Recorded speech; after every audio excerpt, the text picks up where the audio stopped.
दोस्तों, इतिहास में एक ऐसा घोड़ा जिसने अपने मालिक का साथ जंग के वक्त भी नहीं छोड़ा। नीलवर्ण अरबी घोड़े चेतक के पराक्रम की ऐसी कहानी जिसके आगे दुश्मन भी सर टेक दिया करते थे। दोस्तों, जहां तक आपने महाराणा प्रताप के बारे में पढ़ा होगा या सुना होगा, वहां कहीं ना कहीं आपके सामने उनके बहादुर घोड़े चेतक की हिस्ट्री भी सामने आई होगी कि किस तरह चेतक ने अपने मालिक यानी महाराणा प्रताप को कभी तनहा नहीं छोड़ा, कभी अकेला नहीं छोड़ा और शौर्य से भरी जंगों में वो उनके साथ साथ चलता रहा। दोस्तों, महाराणा प्रताप के कवच और उनके भाले और तमाम तर चीज़ों के वजन को मिलाकर अगर काउंट किया जाए तो वो तकरीबन 300 किलो के ऊपर ही कुछ हुआ करता था। और इस वजन को लेकर चेतक इतनी आसानी से भागता था मानो जैसे उसके ऊपर इतना वजन ही ना हो। 3 क्विंटल से भी ज़्यादा वजन होने के बावजूद चेतक ने कई बार इतनी बड़ी बड़ी छलांगें लगाई कि दुश्मन के घोड़े बिना वजन के बावजूद उस छलांग को पूरी ना कर सके। इतना ही नहीं दोस्तों, आज की इस वीडियो में हम आपको बताएंगे चेतक की कुछ ऐसी बातें और महाराणा प्रताप के हथियारों से जुड़ी कुछ ऐसी बातें जो इससे पहले शायद आप नहीं जानते होंगे, और जब जानेंगे तो आपके खून में भी वीर गाथा दौड़ने लगेगी। आप भी महाराणा प्रताप के फैन हो जाओगे। बस आपसे इतनी सी गुजारिश है कि इस वीडियो को आखिर तक जरूर देखें, और अगर ये वीडियो आपको पसंद आ जाए तो महाराणा प्रताप के लिए एक कमेंट तो बनता ही है। जो भी आपका दिल करे कमेंट सेक्शन में जरूर लिखिएगा। तो दोस्तों, 318 किलो वजन उठाकर सबसे तेज दौड़ने वाला और सबसे ऊंची छलांग लगाने वाला घोड़ा था महाराणा प्रताप का चेतक। जी हाँ दोस्तों, आपने बिल्कुल ठीक सुना है।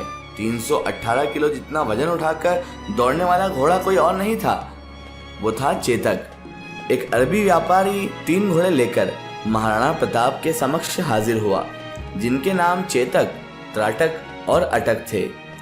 राणा ने उन तीनों घोड़ों का परीक्षण किया, जिसमें अटक मारा गया, त्राटक और चेतक बचे, जिसमें चेतक ज्यादा बुद्धिमान और फुर्तीला था।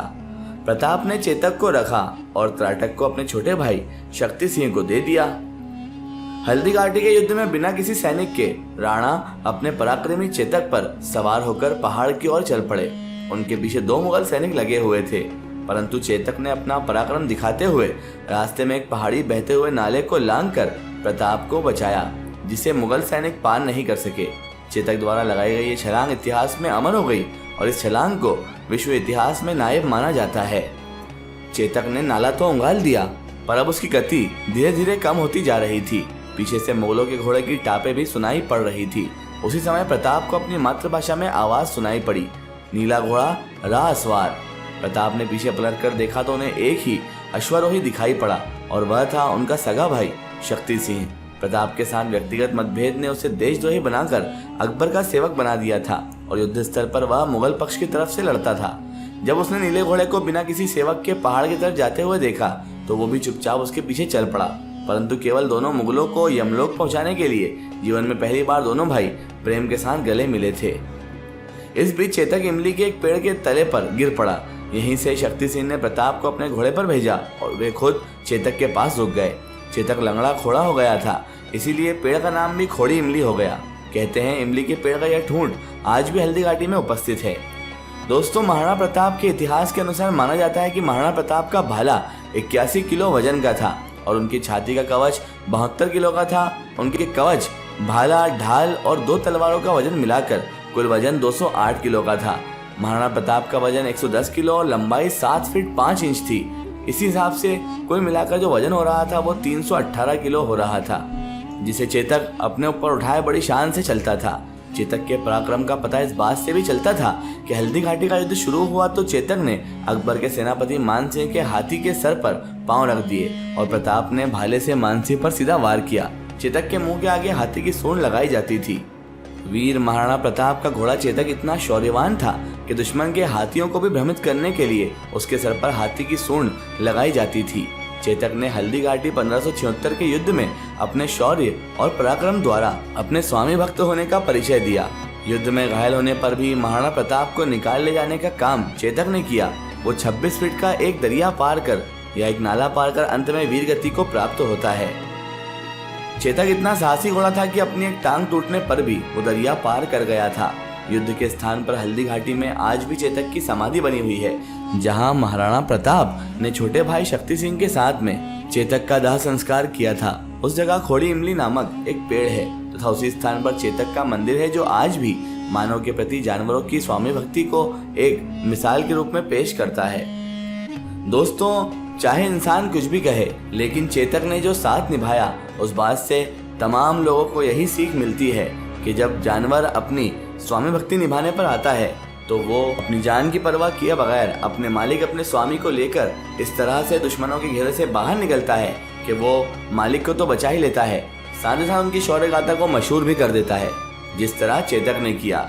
दोस्तों, चेतक था तो भले ही एक घोड़ा, लेकिन महाराणा प्रताप का एक साथी था जो महाराणा प्रताप की हर जंग में उनका इस तरह से साथ देता था जैसे कोई सैनिक हो, और हो भी क्यों ना, क्योंकि वो था महाराणा प्रताप का चेतक। किसी आम इंसान का घोड़ा नहीं था, वो ऐसे वीर, ऐसी शौर्य गाथा वाले वीर का घोड़ा था कि जिसके साथ में रहने से ही वीरता अपने आप में उत्पन्न हो जाती थी, जिनके साथ में रहकर कायर भी वीर बन जाते थे, जिनके साथ में रहकर डरने वाले निडर हो जाते थे, जिनके साथ में रहकर कोई भी व्यक्ति एक वीर बन जाता था। ऐसे थे महाराणा प्रताप, जिन्होंने मुगलों की नाक में दम कर रखा था और अकेले ने मुगलों को ललकार रखा था। एक ऐसे साम्राज्य का निर्माण कर दिया था जिसे आज तक याद किया जाता है और जब तक दुनिया रहेगी तब तक याद किया जाएगा, क्योंकि वीरों की जो गाथा होती है उसे कोई भी छिपा नहीं सकता, कोई भी दबा नहीं सकता, क्योंकि ये वीर गति प्राप्त करने वाले वीर हमेशा हमेशा के लिए जिंदा हो जाते हैं, और जो मातृभूमि के लिए लड़ते हैं उन्हें कभी मौत नहीं आती, उन्हें तो वीर गति प्राप्त होती है। और लोगों के दिलों में और उनके चाहने वालों के दिलों में महाराणा प्रताप आज भी जिंदा है।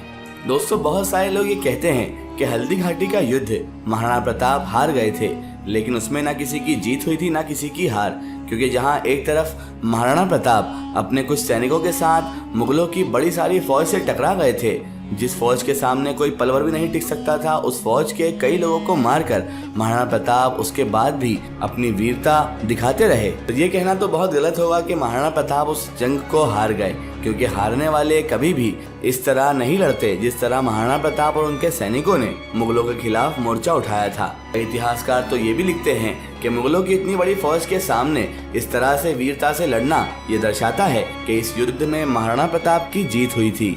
अब चाहे कोई शख्स माने या ना माने, लेकिन लाखों के सामने अगर हजारों सैनिक डटकर खड़े हो जाएं, तो ही वो विजयी हो जाते हैं, क्योंकि इतने बड़े लश्कर को ललकारना ही अपने आप में एक जीत हासिल करने के बराबर है।